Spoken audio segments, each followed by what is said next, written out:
Me escutam? Sim. Bom, muito obrigado pela oportunidade de voltar aqui. Já são 2 anos que eu não venho aqui, tenho encontros esporádicos via remota, não é a mesma coisa, a gente vê em carne e osso, assim, terceira dimensão, todo mundo, isso é muito bom, né? O tempo conta, é verdade. Então, eu não podia recusar, pelos meus interesses, o honroso convite que o Amaro me fez de vir aqui conversar com vocês, rememorando tudo que o Pinguelli já fez. É lógico que eu vou, tenho que ser sincero, mais para ouvir do que para falar, né? Porque quando eu já sabia, quando foi feito o convite, que deveria estar Maurício e Hildo, esses caras tiveram uma convivência densa, quer dizer, o relato que o Maurício acabou de fazer é um relato que não deixou muita pena para fora, contou o que é de relevante, está muito legal, e eu gostei de escutar isso. E eu tenho certeza que o Hildo, que todo mundo conhece, com a verve dele, não vai deixar barato também, vai complementar, etc. O Bajai, que é um excelente amigo, que foi quem nucleou, de fato, a área de planejamento energético da Unicamp, na época que eu estava na Unicamp, eu fiquei lá vários anos, pontuou muito bem também. Então, o que sobra para o Horta falar nessa história? Saibam que sobra alguma coisa. Lógico que sobra. Né? Porque eu tenho um olhar externo, olhar privilegiado de quem está lá nas Alterosas, e vem com mais frequência ao Rio, sempre fui muito bem recebido aqui. De uma forma geral, na nossa comunidade acadêmica, nós somos relativamente poucos, temos amigos, mais do que colegas, somos amigos. E eu venho com alegria e conversamos e trocamos ideia, e eu quero falar da falta que o Pinguelli faz, nesse contexto, nesse momento histórico que nós estamos vivendo. Né? Tudo que se falou aqui tem, no fundo, essa questão da falta. Mas não é só a falta pela eloquência das suas colocações, tudo, mas por 2 características que eu gostaria de explorar com vocês um pouco mais. Né? Eu fui anotando aqui algumas coisas que eu iria falar, aí eu via que o Maurício falava, depois o Bajai falou bem da Sociedade Brasileira de Planejamento Energético. Falei, caramba, então eu não vou mencionar muita coisa, eu não vou tomar muito tempo de vocês, mas eu acho que eu quero deixar 2 recados, na verdade é um recado só com 2 aspectos muito claros. Por que o Pinguelli será inesquecível, será marcante nesse programa, nessa instituição, dentro do que se faz em planejamento energético no Brasil. Pessoas como ele temos poucas. Por 2 características. Eu, antes de entrar nessas 2 características, gostaria de fazer referência a um pensador, um filósofo, para ficar bonito, já fica até mais bonito falar do século passado, dos anos 60, quando nós éramos meninos, que é Lord Snow. Ele tem um livro, Two Worlds, Os Dois Mundos. E é muito interessante que ele constatou que a evolução do conhecimento, desejável evolução do conhecimento, vem provocando um divórcio, uma dicotomia tremenda entre as áreas de conhecimento. E isso perde-se os cânones, perde-se aquele conhecimento que embasa a verdadeira sabedoria que deriva do conhecimento. Né? Então, ele chamava atenção, eu adoro, porque, vocês vão ver por que eu adoro isso também, mas ele falava o seguinte: se você chegar para um jovem e perguntar, você já ouviu falar de Romeu e Julieta? Bom, provavelmente sim, eram 2 jovens, amantes de famílias inimigas lá em Verona, etc. E isso faz parte dos fundamentos da nossa cultura. Né? De um lado, o tecnicismo, de outro lado, talvez uma aversão ao tecnicismo, criou, né, o que eu estou dizendo, esse divórcio, onde as pessoas, por exemplo, deixam de conhecer determinados conceitos que são fundamentais. O exemplo que o Snow usa, que eu adoro, é segundo a lei da termodinâmica. As pessoas, o médico não conhece a segunda lei. Eu sou professor de termodinâmica, gosto de termodinâmica. Então o cara não conhece o que é entropia, acha que isso é uma coisa complicada. né? E, meu Deus, não pode ser assim, quer dizer, um médico que estudou anos e anos, entra dentro do automóvel, liga o carro dele, sem ter uma noção clara como é que aquela chave faz aquele carro se movimentar. As operações que acontecem lá dentro. Né? Fala, Hildo. O que é? Pois é, nós podemos falar bastante sobre isso, porque há poucos dias, poucas vezes eu consigo cumprir compromissos de final de ano. O Alexandre me ajudou nessa brincadeira, porque eu tive um compromisso. Esse ano de 22, além de tanta coisa importante que aconteceu em 22, completam 200 anos do nascimento de Clausius, que é o cara que descobriu a entropia. Quem quiser saber mais, fazer propaganda, procure a Revista Brasileira de Energia, que já foi mencionada aqui, que eu coloquei lá. Eu prometi para o Arnaldo, que é o editor-chefe importante, um grande amigo nosso, Arnaldo César Walter, a revista numa fase muito legal. Eu falei, Arnaldo, não podemos deixar de fazer alguma coisa. No final fizemos até um encontro lá com a EPE, o Barral topou, foi um negócio legal, mas o que eu quero dizer é que eu me estendi nesse assunto, porque no final do ano passado eu falei, não, precisamos homenagear o Clausius, e através do Clausius dizer que essas coisas são mais simples do que parecem. Eu acho que eu não cito o Lord Snow lá, mas no fundo eu estava pensando nesse tipo de coisa. Por que eu estou dizendo isso? Porque existe uma base de conhecimento, vamos chamar isso de cânone para ficar mais bonito, que pertence a todos, constitui o acervo fundamental e os princípios que nós devemos nortear a orientação do conhecimento, da aplicação do conhecimento. E o Pinguelli tinha essa característica. Eu, antes de vir aqui, já sabedor que eu teria 2 craques em Pinguelli, com densa convivência, contando as coisas que contaram, o que eu vou falar lá? Deixa eu dar uma olhada no que o Pinguelli andou fazendo.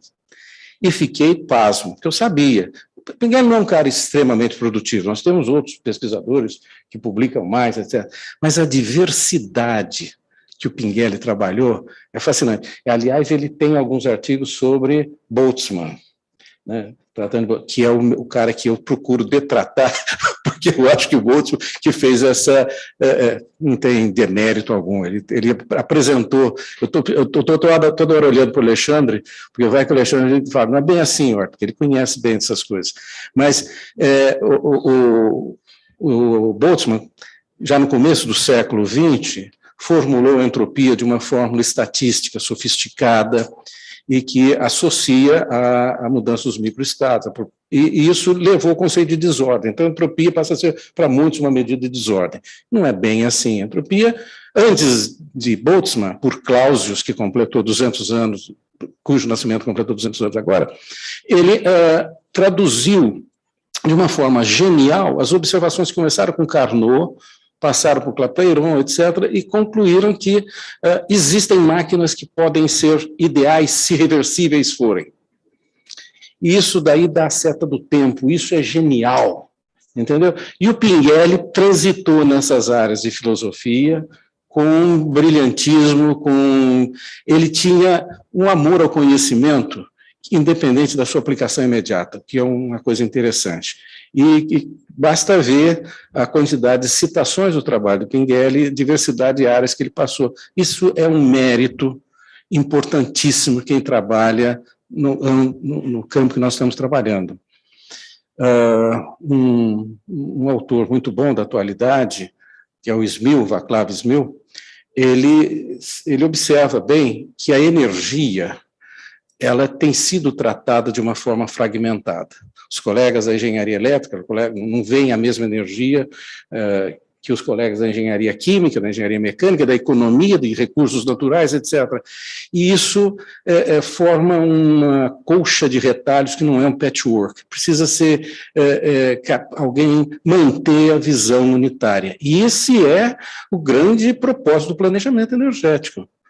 O planejamento energético nega a especialização e tenta traduzir, aí com recursos de matemática, de estatística, etc., essa totalidade nas suas diversas implicações sociais, ambientais, etc. E esse mérito, eu acho que o PPE, a IE, como você contou, trouxe para o Brasil já depois das consequências que teve a recuperação no pós-guerra na França, e aí tivemos Pierre Massé, etc., e o grupo de Bariloche, que teve uma relação muito importante aqui com vocês. Tudo isso tem essa visão da totalidade que nós não podemos perder. Então, esse ponto é um ponto que eu quero destacar como presente no trabalho, no legado de Pinguelli. Em tudo que eu vejo isso com satisfação. Nós não podemos nos ceder à especialização. Eu sou muito bom no setor elétrico, eu modelo isso, e cogeração, fica para o lado de quem? Né? Enfim, eu quero acentuar isso no trabalho do Pinguelli, na visão de alguém lá das Alterosas, lá no cantinho onde eu fico. Mas a segunda observação, eu falei que eram duas, né? É algo também muito importante para a atualidade, que tem a ver com o humanismo das colocações. A presença do Pinguelli no Pugache, as observações que ele fez, até eu diria seu posicionamento político, que eu não sei se eu concordo em tudo, mas seu posicionamento político é verdade, eu tenho que falar isso, nós estamos entre amigos, né? Exato. Eu acho isso brilhante, eu acho isso brilhante, eu acho isso importante, que se preserve, na visão da totalidade, um compromisso social, no seu sentido mais humanístico, na busca de qualidade de vida, na busca da redução das desigualdades, das assimetrias que permeiam a nossa sociedade. E a universidade brasileira, pública, principalmente, tem que ter um compromisso permanente com a busca dessas soluções mais permanentes, mais profundas. Então, esses dois aspectos, para mim, são duas características que, tomara, permaneçam vivas nessa instituição como legado do Pinguelli. Quando se faz essa reunião aqui, eu vejo a gente rememorando, e ele está lá em cima observando, sorrindo, alguém olhando duas coisas que ele acredita e que eu quero que nós continuemos acreditando, não é? Eu poderia falar outras coisas, mas acho que isso é o mais importante. Pinguelli personifica essa trajetória de tecnologias energéticas nessas últimas décadas. Um cara que sai da nuclear, passa pelas renováveis, vai para o meio ambiente, né? Isso são percursos, né? Percursos muito interessantes, né? Mas, mais do que isso, eu acentuo esses dois aspectos. A preservação da diversidade necessária no tratamento de questões de energia. Se eu não estou querendo estudar um equipamento, se eu estou querendo ver um sistema, eu não posso perder de conta as perspectivas a jusante, a montante, nas suas várias gradações. Eu sinto falta do Pinguelli, porque as vezes que vim aqui eu o encontrava, eu via nele uma energia, já quando ele estava mais caidinho finalmente. Eu me lembro que ele ainda tinha uma energia e um ímpeto muito saudável. Eu lembro de um concurso, ele falando que um professor, né, era um concurso para professor, não quero nominar ninguém, porque eu já vi alguns concursos aqui, mas ele dizia que o professor tem que ter aquele espírito de Narciso, tem que gostar da atenção que eu estou tendo de vocês nesse momento, né? Ele não falava isso? Bailarina, e ficar ali, porque a transmissão do conhecimento, o compartilhar de perspectivas, essa coisa absolutamente boa de ser professor, de receber ao mesmo tempo que se dá, o Pinguelli fazia isso com muito, a palavra que me ocorre é tesão, entendeu? Muita vontade. Bom, era isso, eu agradeço muito. Obrigado.